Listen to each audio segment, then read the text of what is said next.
if you want to learn it, there is information out there, whether you're wanting to learn more about just the technical aspects of set life, or if you're wanting to really grow your acting skills.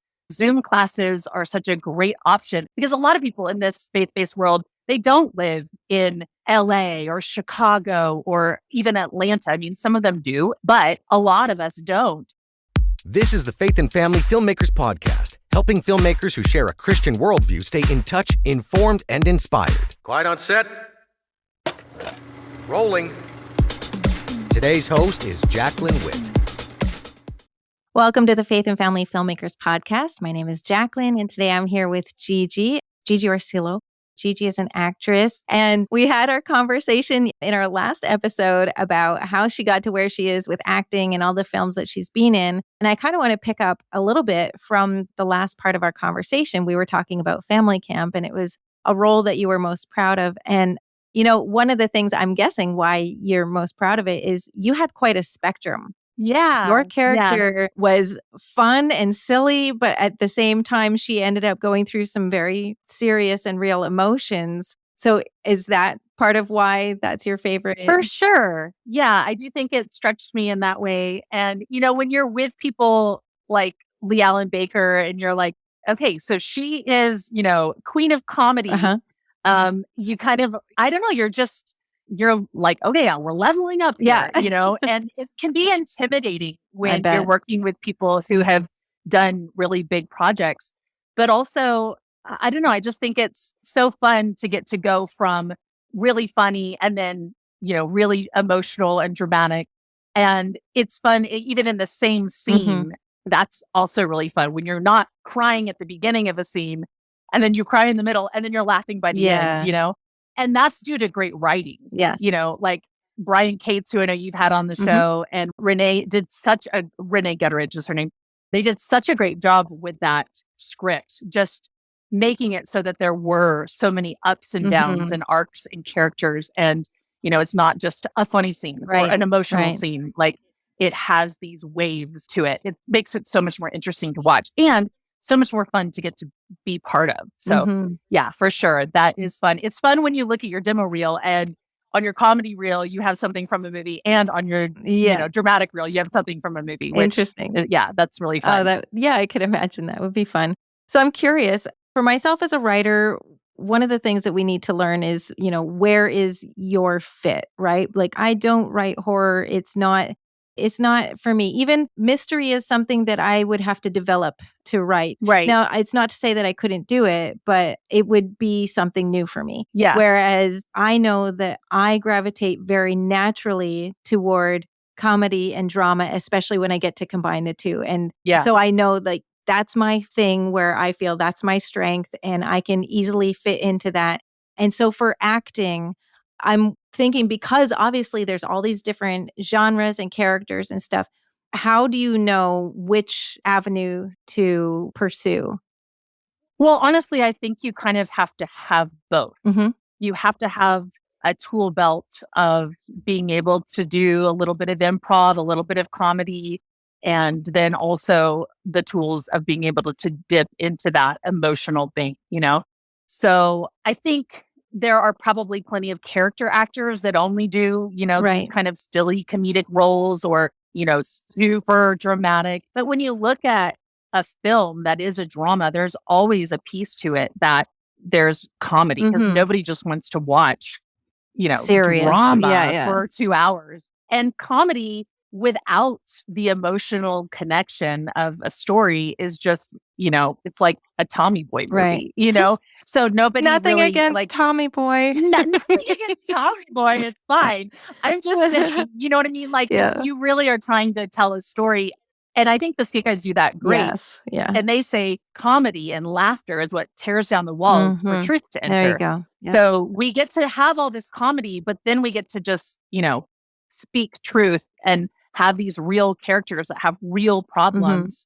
And that's why we even do the comedy, like it's to make people laugh, but it's also so that they're ready when the message comes. So how do you develop that? Are there classes that cover all of that? Or is it better to take classes that, really zero in on teaching one or the other? How does that work? Yeah, I definitely took classes on both sides. Like I took some improv classes at the Groundling School, which is, where a lot of SNL characters come from and players come out of.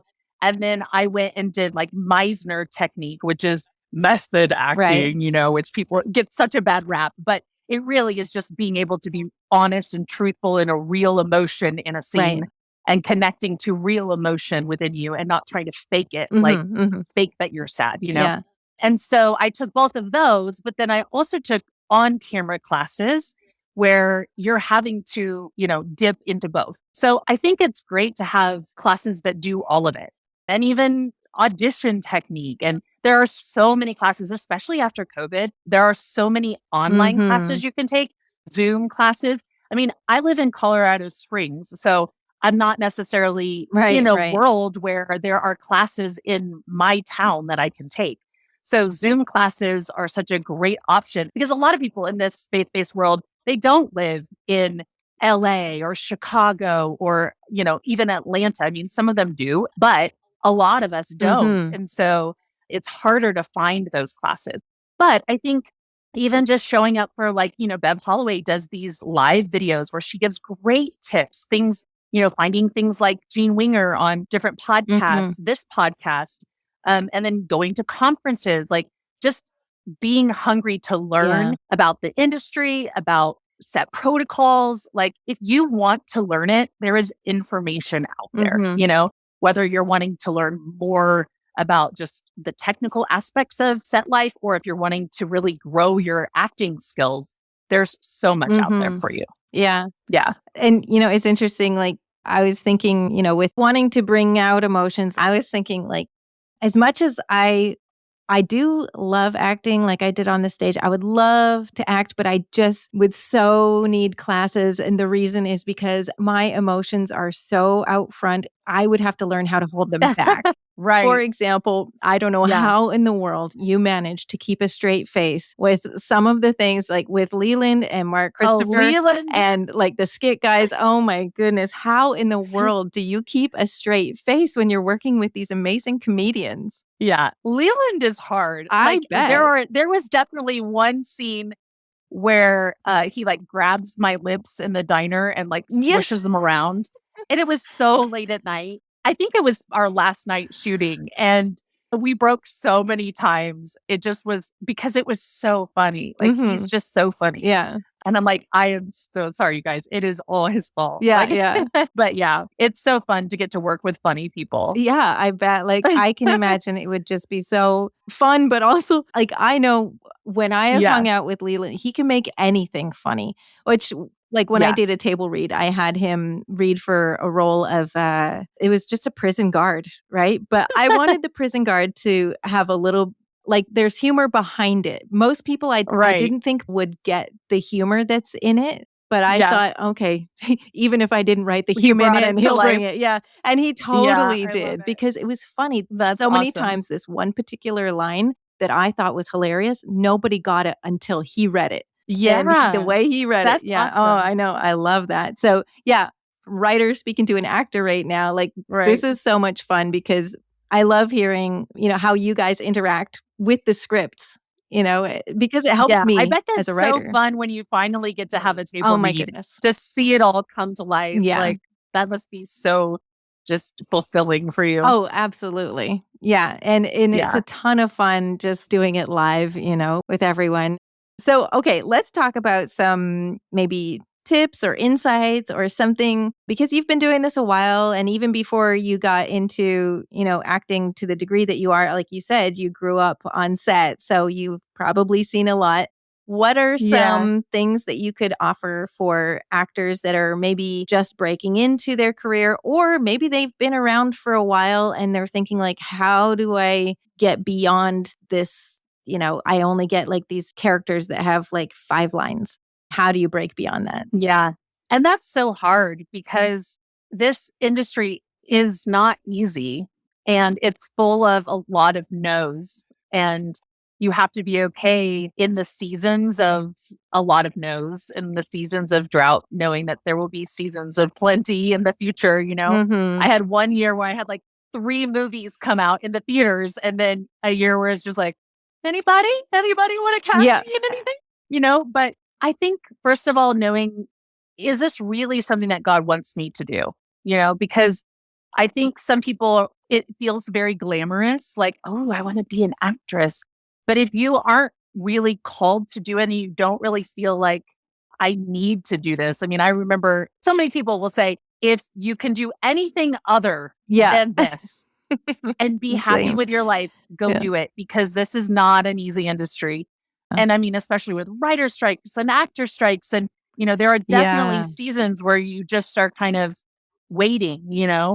But I would say, for me, knowing that I really do feel called to this industry, I really do feel like God has gifted me to be able to be a minister and a vessel for Him, that it just gives me this, like, okay, we're going to keep on doing it. We're going to keep on auditioning. We're going to keep on, pursuing and taking classes and going to festivals and conferences. And it's a lot of work.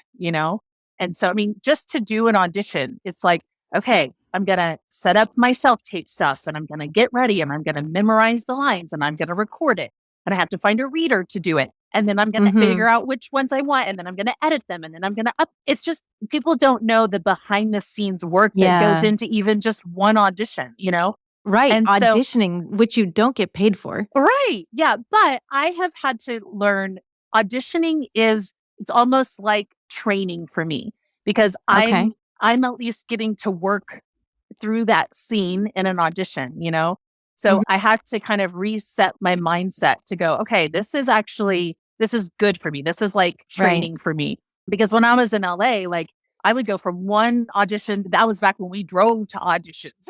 Right. And before we had a location mapper on our phone, like, I would call my mom and Hmm. be like, can you map quest this to me and tell Oh, me how to get from, because sometimes you get oh an my audition in goodness. the middle of the Yeah. day. And so my little A to B to C on my handwritten notes and my, giant Thomas Guide map, like, they didn't Uh-huh. line up. Anyways, but, back then it was like, okay, I had all these auditions that I was going to, and I'd have to leave the first one, do my best and leave it behind, do the second one, leave it Yeah. behind, because you'll always think of like the funnier thing to say, the next Right. day, like, oh man, I should have said Yeah. this thing. But just learning, like, okay, I'm going to do my best and I'm going to move on. But I feel like that's actually harder now with self tapes, because you put so much, it really is so much effort that goes into it, that it's harder to like leave that character behind or leave that project behind when you don't hear back, you know, Yeah. and you Yeah. get more invested for some reason. Like, at least that's my experience. So do you leave it behind to the point where when you get a call back, you're like, oh yeah, I forgot I had auditioned for that one. Sometimes, I mean, I think you have to like leave it behind emotionally, but it's still somewhere in your brain, right? Right, right, right. But a Yeah, callback is yeah. always just a blessing. Even getting an audition is a blessing. So I feel Mhm. like it's always a win when I get to audition. And my girls will read with me, and they're now pursuing musical theater, things like that. So I've been Nice. able to say to them, when they don't get the role, when they don't, get a callback, it's like, Yeah, how many times have you read a script with mommy and I've never heard back from that? right. Like, this is how this industry goes. And you have to kind of learn that you aren't right for every role.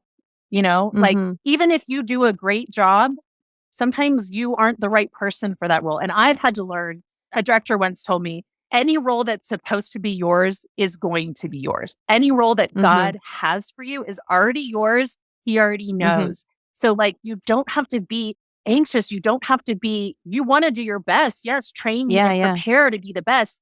But I don't have to be like caught up in, did I get it or didn't I get Yeah. it? Because God already has the roles prepared for me, and He's going to Wow. open those Yeah. doors for me. And the reasons people don't get cast sometimes could be so basic, like not the right height. Absolutely. Absolutely. And I've helped people cast things before, and like sat in a casting session and you talk Mhm. amongst yourself and you're like, all five of those girls were great. Like, which one Mhm. goes with the guy that we picked, or which mom fits the dad right? And these are the kids we want to Mhm. use. And we can't use that redheaded mom if these, dark headed kids. So it's like, I know that a lot of it comes down to that. A lot of it comes down to, you weren't the right person for the project. Yeah. And I actually believe that it's even beyond did I have dark hair or red hair? Like, I really believe there's more purpose behind casting than just, I feel like there are purposes that I am on set, and God will put me on those sets He wants me to be a part of. And He will keep me from sets that He doesn't want me to part of. He knows what my kids are going to be Yeah. going through, Yeah. next November. And if I'm on that set, I don't get to show up for them in that way. And so He's going to Right. keep me Yeah. off of that. So like, I just trust that He knows all of it, and He's going to keep me from the projects that aren't for me and put me on the projects that are. That's amazing. That is great advice because it is a lot of work to do all of those auditions. And so to have the right mindset for it, not only for doing the work, but even for, the outcome of it, to be trusting God in it and to be pursuing everything with excellence along the way. Yeah. I think that's such a biblical approach to life in general, right? Like Yeah. just doing your best all the time and just trusting God to work everything out for the rest of it. Absolutely. Yeah. Hi, indie producers. Listen, I get it. I know how hard it is to make a movie make money. That is why I have teamed up with Jaclyn Witt from Faith and Family Filmmakers Association to create a 12-month program to teach you everything I've learned along the way. I'm Alexandra Boylan. I have written and produced 8 profitable films. My movies include Switch, The Greatest Inheritance, my newest film, Identity Crisis, Catching Faith, and the list goes on. All of my movies have been on Netflix, Hulu, on the shelves of Walmart, Tubi, Amazon, iTunes. Again, another list that goes on. So, set yourself up for success and sign up today at FAFFassociation.com. You can also find it in the show notes here, and we'll see you soon. Okay. Do you have any other advice that you think you would like to share with our listeners? Well, I would say, especially for people who are just getting into it, I would say try to get on set. Like, if there's an opportunity just to be an extra, to do something for free, to be around it, to just kind of see how it works. Like, try to go be on set, be a PA, like volunteer your time, just get started, try to get started in that way. And then also, like, I think classes are so important.